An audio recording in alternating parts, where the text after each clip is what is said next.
Welcome to King's Cages Network News. Good morning. This is Andrew King reporting to you from our offices in New Jersey. Thank you for joining me on the fourth of 5 episodes from Feathers to Cages on a trip down memory lane. This 5-part series highlighting the memories of Richard King, my late business partner, mentor, father, and best friend. How Richard helped to create the avian industry that we now enjoy today. On our last episode, Richard King gave up importing birds, parrots, from overseas. And just in time, the government started imposing many restrictions and regulations on the importation of exotics from overseas. Richard had a partner who let's call Partner X for confidentiality purposes, who had a holding facility for birds in Farmingdale, Long Island, New York. At that time, Richard had about $20,000 worth of birds left over from previous shipments that he was selling. Richard had to go away for about a week to 2 weeks and told Partner X to be careful. There was a person with a bad reputation of selling inexpensive, sick birds that had a shipment of Patagonian conures that they were selling very cheap. He warned Partner X not to get lured in. It may be devastating to the $20,000 worth of birds that he had, along with another $15,000 to $20,000 in parrots that belonged to Partner X. Well, Rich came back 10 days later, and Partner X was happy. He secured the Patagonian conures, which Rich warned him about. A few days after, birds started falling off the perches. They were sick with Pacheco's disease, which was spreading quickly throughout the facility. A disease that was very hard to spot. Sometimes the birds would get lethargic and have appetite loss. Most of the time, they just die. This was a disaster and would have been 100% loss if it wasn't for my old man and myself going into the facility, separating all the birds into individual cages, cleaning and sanitizing every cage in the entire facility. We worked all weekend. Unfortunately, Partner X was convinced that the devil infiltrated the facility and left to sit in a small room to meditate and pray to rid the facility of the evil that was within. My father and myself are religious, but this was over the top. With common sense at the helm, we ordered a couple of $1,000 worth of Preview Hendrix Model 125 small parrot cages from Royal Pet Supplies, who was a major distributor at the time. We separated all the birds. Long story short, we lost about $10,000 worth of our parrots, and Partner X lost about the same.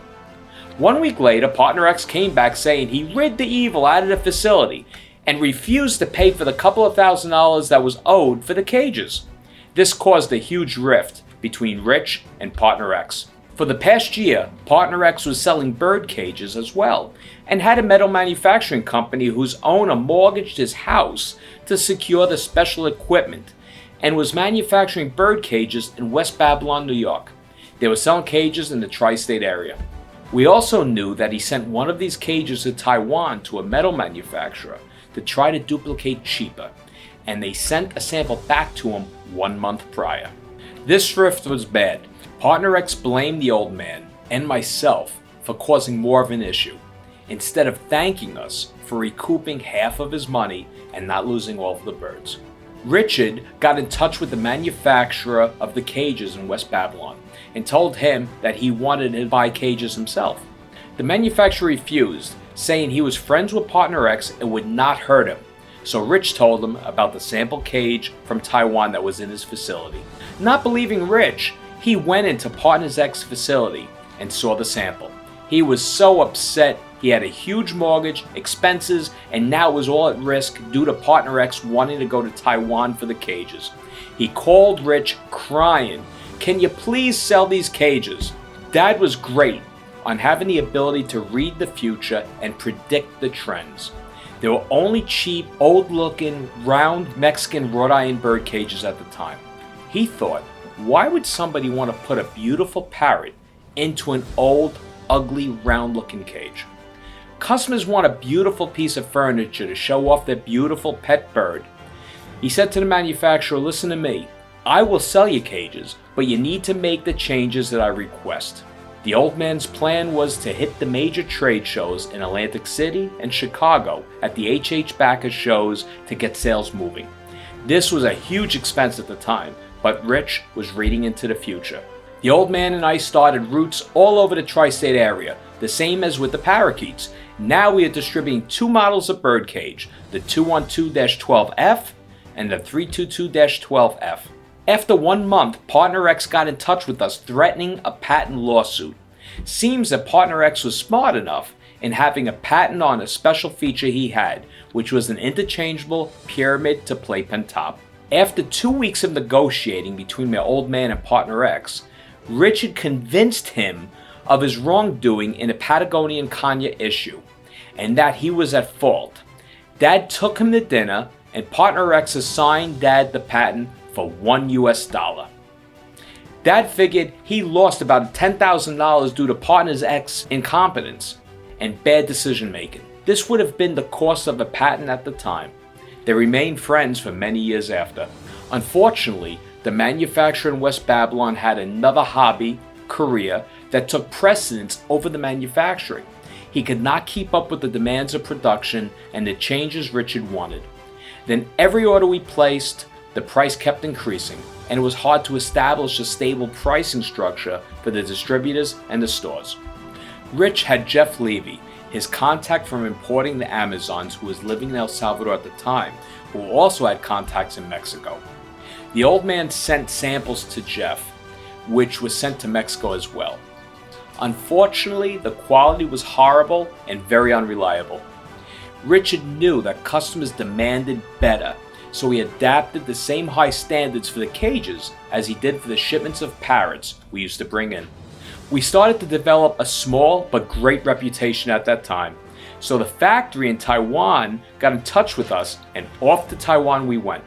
This was my first trip overseas at 13 years of age. We only had a few garages for storage and our house in Rosedale, Queens, New York. The old man took me out of school for this trip. He said, "You're going to learn more on this 10-day trip to Taiwan than you ever would in school." And boy, he was right.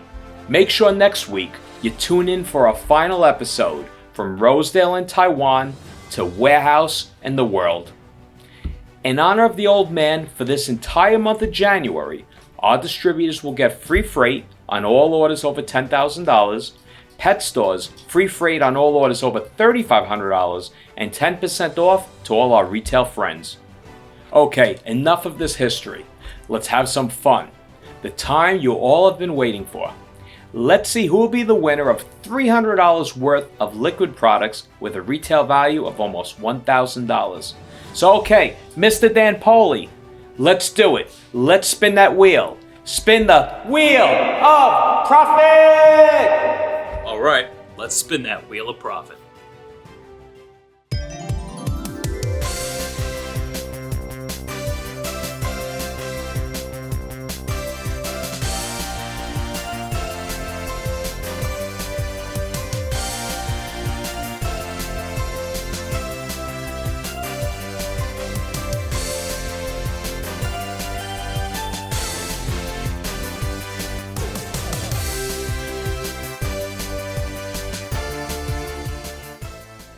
Congratulations to Frank from the Birdwalk in Paynesville, Ohio. You just won $300 in liquid products.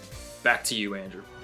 Next week's winner will receive $500 worth of our USA-made toys from the B Series and the K700 series. Be sure to get your orders in this week so we can include you in King's Wheel of Profit. Be sure to subscribe to our channel by hitting the subscribe button below, like our videos, and share your comments. For King's Cages Network News, I'm Andrew King. Have a great and profitable week. Talk to you soon.